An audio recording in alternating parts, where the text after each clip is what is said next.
আসসালামু আলাইকুম সম্মানিত দর্শক শ্রোতা, শিকদার এন্ড এগ্রোর পক্ষ হতে আপনাদেরকে জানাচ্ছি আন্তরিক অভিনন্দন ও শুভেচ্ছা।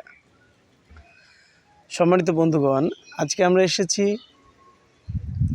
জামালপুর, মধুপুর, তুলসীপুর কলেজ মাঠ প্রাঙ্গণে। এখানে বিশাল আকারে ঘোড়ার হাটে। এই ঘোড়ার হাটটা মূলত প্রতি সপ্তাহে বৃহস্পতিবার এখানে ঘোড়ার হাট শুরু হয় সপ্তাহে একদিন। হাটটি মূলত শুরু হয় দুপুর বা বিকেল 3টা হতে রাত 8টা পর্যন্ত। এই ঘোড়ার হাটে বাংলাদেশে যত দেশি ঘোড়া এবং অন্যান্য উন্নত জাতের আংশিক কিছু ক্রসের ঘোড়া মাঝে মাঝে পাওয়া যায়। তবে এখানে মূলত মাল টানা বা মাল বহনকারী গাড়ি সহকারে মাল বহনকারী ঘোড়াগুলোই মূলত বা কাজের ঘোড়াগুলোই মূলত এখানে পাওয়া যায়।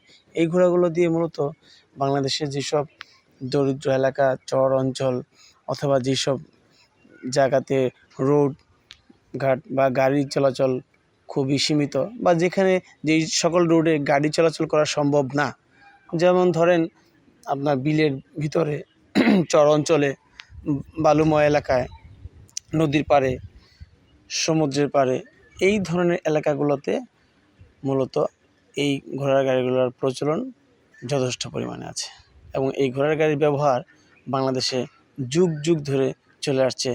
এখনও পর্যন্ত ঘোড়ার গাড়ি ব্যাপক ভূমিকা আমাদের দেশে রেখেছেন। সম্মানিত বন্ধু, এই ঘোড়াগুলো মূলত শক্তি পরীক্ষা করে, যার যেরকম শক্তি, যে ঘোড়াটি যত বেশি মাল বহন করতে পারে তার দাম এই বাজারে তত বেশি।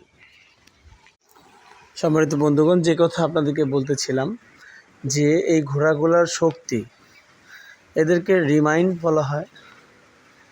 যে ঘোড়ার যত শক্তি থাকে বাজার মূল্য সেই ঘোড়ার তত বেশি এবং শক্তিশালী কাজের ক্ষমতা বা দক্ষতা যার মধ্যে আছে সেই ঘোড়াগুলোই মূলত এই হাটে বেচাকেনি বেশি হয়ে থাকে।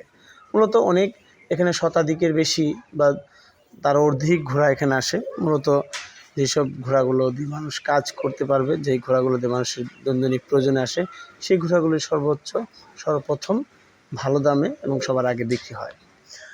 তবে মাঝে মাঝে দেখা যায় এখানে ভালো মানের ঘোড়াও আসে, সেটা আংশিক আকারে। আমি আগে বলেছি ক্রসের কিছু সংখ্যক ঘোড়া দেখা যায়।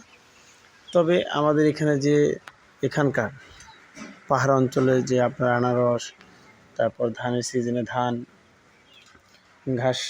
ঘাসের জমি থেকে ঘাস আনা, আলু, পেঁয়াজ, আদা, রসুন ইত্যাদি সকল দ্রব্য সামগ্রী ক্ষেত থেকে বা জমি থেকে আনার কাজে সম্পূর্ণ ঘোড়ার গাড়ি ভূমিকা রাখে। তবে একটা জিনিস আপনারা না দেখলেই নয়, অবাক হবেন, এই যে একটা ঘোড়ার গাড়ি প্রায় 600 হতে 800 কেজি মাল বহন করতে সক্ষম। এটা আসলে না দেখলে বিশ্বাস করার মতো সম্ভব না। একটা ঘোড়া আপনারা দেখতে পাচ্ছেন, এই ঘোড়াগুলো কিন্তু মূলত আমাদের দেশীয় ঘোড়া। এদের সাইজ ও আকারে খুব ছোট, কিন্তু এই ছোট ছোট ঘোড়াগুলাই কিন্তু এতটাই যে শক্তিশালী, কিন্তু যখন যতটুকু শক্তির প্রয়োজন, যেই জায়গাতে যতটুকু বল প্রয়োগ করা দরকার, এই ঘোড়াগুলা ঠিক জায়গাতে তার শক্তির ভূমিকা রাখে। সম্মানিত বন্ধুগণ, আজকে আপনাদেরকে দেখাবো এই ঘোড়ার মূলত বাজার মূল্য কেমন। আমরা বিভিন্ন ইউটিউবে, বিভিন্ন চ্যানেলে, ফেসবুকে আমরা দেখে থাকি যে এই ঘোড়াগুলো বাজার মূল্য 500 হতে 1000 টাকার মধ্যে ঘোড়াগুলো পাওয়া যায়। আসলে এটা একটা মিথ্যা কথা বা ভুল। একটা বাজারের মধ্যে অনেক গবাদি পশু থাকে, সেটার বাজার মূল্য বিভিন্ন ধরনের হতে পারে। তার মধ্যে এমন একটা পশু, 1000 পশুর মধ্যে আপনার গরু যদি আমরা বাজারে বিক্রি করতে যাই বা কিনতে যাই, সেক্ষেত্রে কিন্তু এক বাজারে একটা গরু 2 লাখ 3 লাখ টাকা বিক্রি হয়, আবার একটা গরু 30-35 হাজার টাকা বিক্রি হয়। তো ঠিক তাই ঘোড়ার হাটেও একটি ঘোড়া 5,000 টাকাতে পাওয়া যায়, আবার একটি ঘোড়ার দাম 30 থেকে 50 হাজার টাকাও। মূলত নর্মালি যে রেটটা 10,000 হতে 40,000, 10,000 হতে 30,000-এর মধ্যেই সর্বোচ্চ ঘোড়াগুলো বেচাকেনি হয়ে থাকে। আর এর বাইরে যে ঘোড়াগুলো বিক্রি হয় 2000, 3000, 4000, 5000, এগুলো মূলত বাচ্চা অথবা অচল ঘোড়াগুলো, যে ঘোড়াগুলো দিয়ে কোনো মানুষের কাজে আসবে না।